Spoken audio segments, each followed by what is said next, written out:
Hi, this is Heidi, episode 77, Fear of Failure.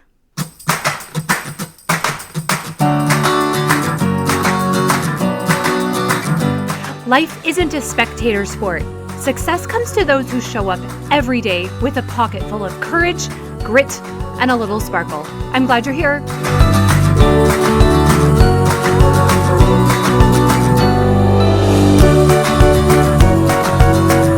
Hello. How are you, friends, family, new podcast listeners, and those who have been with me for quite a while? Every time I upload an episode, I have to put in the episode in the year. I started in 2019, and here we are, 2021. If you're new to the podcast, welcome, and I'm so glad you're here. If you'd like a list of the most popular episodes and episodes that will provide you a quick foundation of what my work is all about, email me at Heidi@HeidiBenjaminSin or DM me through social media. I hope you were in my free Facebook group for women, Lose Weight and Gain Confidence with Heidi. I was going to do a 21-day challenge, then decided that we're going to do a 14-day challenge the first 14 days of February. When other people have thrown in the towel on their goals, we're going to have small daily challenges with a few big prizes, like Apple Watch. So you want to be in there. I promise you big results are built on lots of small choices, small changes, small pivots in our thinking. The group is growing and we're sharing tools, tips, and ideas. So get in if you want inspiration to make healthy, emotional, and physical changes. I'm doing it right along with you. So this episode is all about our fear of failure, which is different than failure itself.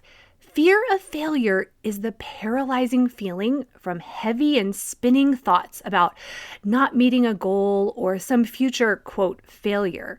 The interesting thing about fear of failure is that most often we haven't even figured out what failure actually means.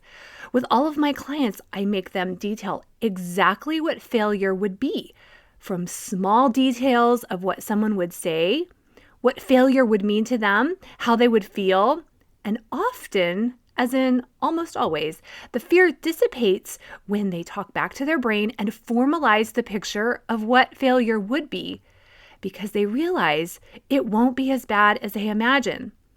Fear of failure is most likely the number one reason we don't even attempt or try something. We don't apply for the job because we think we'll be rejected.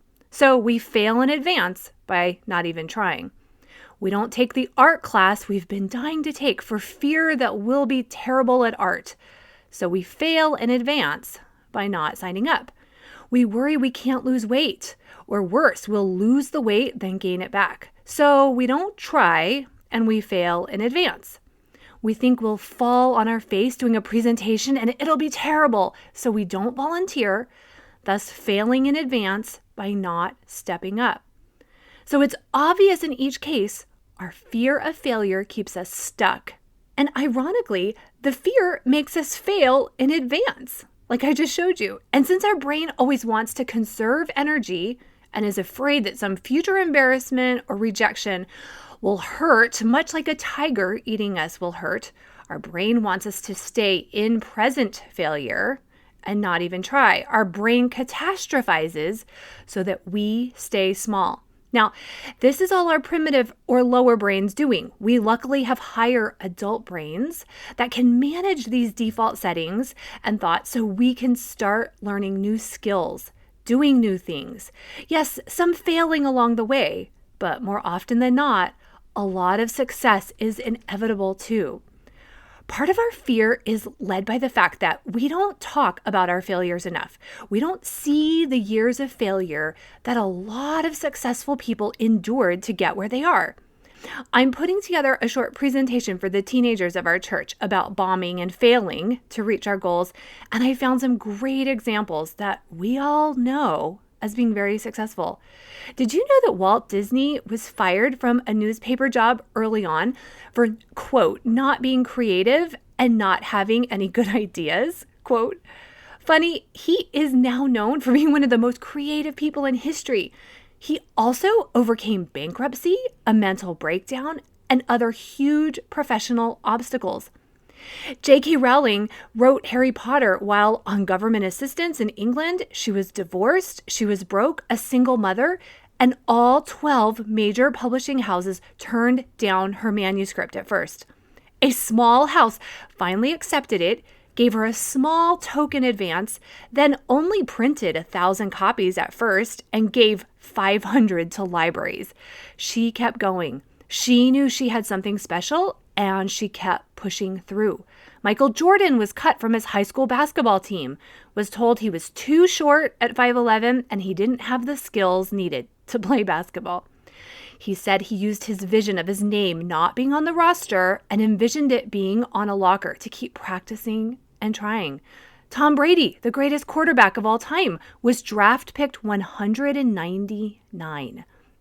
I'm not a huge baseball fan, but I absolutely love the fact that the same years Babe Ruth led the league in home runs was also the years he led in strikeouts. He would say, "Every strike gets me closer to a home run."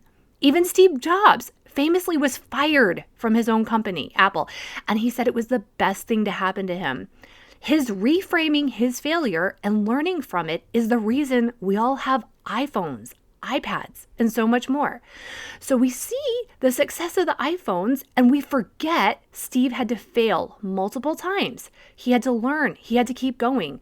He had to stand back up. It was the standing up that made him stronger. Now, toddlers aren't afraid to fall down as they learn to walk. Their brain doesn't feed them the fear or make them worry about being embarrassed. Their legs aren't strong enough at first to walk, so the falling and standing up is what they need so that their leg muscles develop and are strong enough to support them. The falling and the standing, like with Steve Jobs and any successful person, the falling and standing up is the most important step toward reaching a goal. And our fear of failure holds us back from taking that first step. So in reality, failing is only defined in two ways. Failing is not trying in the first place, or it's quitting. So the good news is we won't fail if we know that we'll do both of those things. Babe Ruth said, "You just can't beat the person who doesn't give up." I love that. In a sense, though, most of our goals aren't about beating someone else or winning a game. Most of our trying is us wanting to improve ourselves and us needing to not compare ourselves to others. If we can learn to frame our perceived failures as learning experiences and success, we are never failing. Last year, I made a presentation to a fairly large group. My slides wouldn't work because I hadn't configured something early on my laptop. I just had to plow ahead. After I thought, okay, should I be embarrassed by that? I just told myself over and over I had learned a lesson. I showed up. I tried. There is no failure or embarrassment in trying. And I obviously had to learn that lesson to get better. So I was glad I could move on to learn another lesson the next time, improve the next time I was going to do a presentation. Then another presentation, my audio wasn't configured right. I could have focused on that glitch, but I kept telling myself, okay, now I've learned that lesson. Good to know. And awesome that the other 95% of the presentation was fantastic. I wouldn't let my brain hyper focus on the 5 or 10% that was this learning experience. One lie our brain gives us for fear of failure is that failure will mean we aren't good enough. Now, look at that thought. It's one we all think, and it totally doesn't make sense. So we have to talk back to ourselves.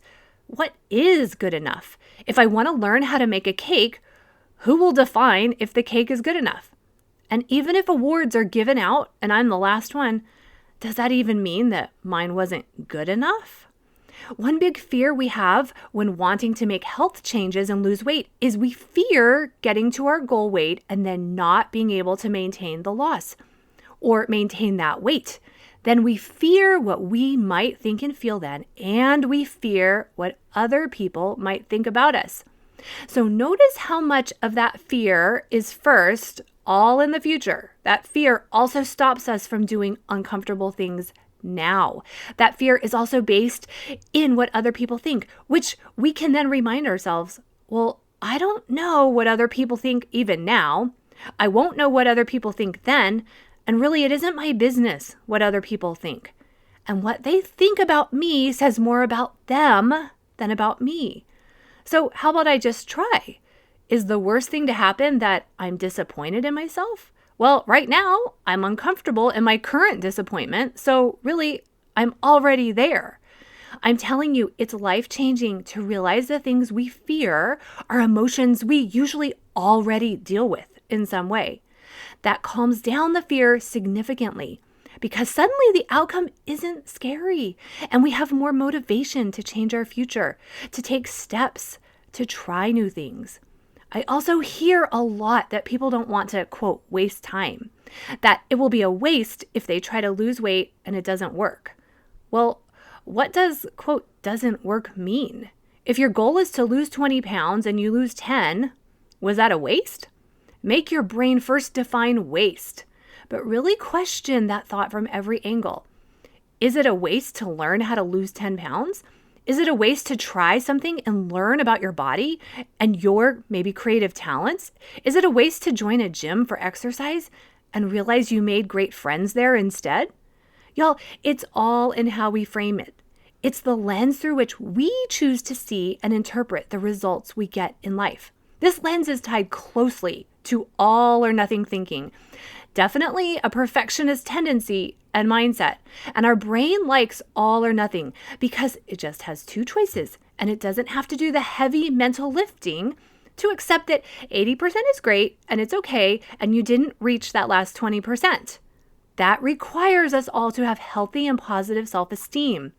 That requires our own self-grace and love. If you find you're stuck not being able to make decisions for fear of something, realize you're failing by not deciding and choosing. I worked with someone who had the hardest time making decisions for fear of not including every single person. It seems on the surface like a reasonable objection or fear, but it was incredibly debilitating to her and our work group. That fear made us not make decisions, thus failing in advance and ensuring that no one was included. Trying is never failing. Even if another person says the words to us, "Oh, you failed," they can think that, but we don't have to agree with them. If we take a test and we get 50 questions right out of 100, we figured out what we know and what we need to keep learning. That's a success. One emotion that holds us back from trying is shame. We think there's some shame in failing. We feel shame that we didn't have the skills to succeed, or we feel shame inaccurately thinking everyone else can do this and we can't. These are all lies our brain gives us to hold us back. Shame always keeps us hiding. Shame wants us to feel inferior. Again, shame has us comparing our failures and blooper reels to the highlight reels of others. We have to constantly remind ourselves, just like the examples I gave earlier, everyone in the world experiences failure or setbacks or obstacles. Everyone. We may not see them, but we are just like everyone else. And if we ask for help, we often learn how many other people are struggling as well. And we start feeling normal in our inadequacies. Nothing shameful about that. Lastly, I want to say a lot of our fear of failure is also tied up in the fact that we all want to know the exact steps and the how we will reach a goal. I'm learning to release control on needing to know how as I grow my business and also raise my teenagers. My brain wants to know the how so I can control the outcome. When in fact, the how is way less important than focusing on the desired end goal and having faith that everything will work out in our best interest, either way. And learning the whole way is much more important than checking off boxes along the way.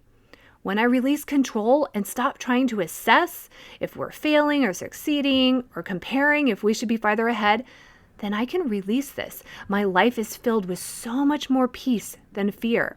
And I start showing up as a better version of myself, as a person, a woman, a mother, a wife, a friend, because I'm much more willing to be learning than succeeding.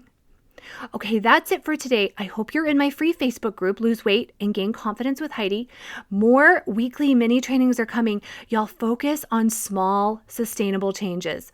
If you want to know how to use these tools to achieve your goals and get out of your own way, sign up for a consult call at HeidiBenjaminson.com. I promise you, you won't fail. A confident mother is the greatest gift to our families, not a perfect mother. Your family wants you to feel confident, anchored, and calm. I can guide and coach you to uncover this beautiful version of yourself. Have a great week.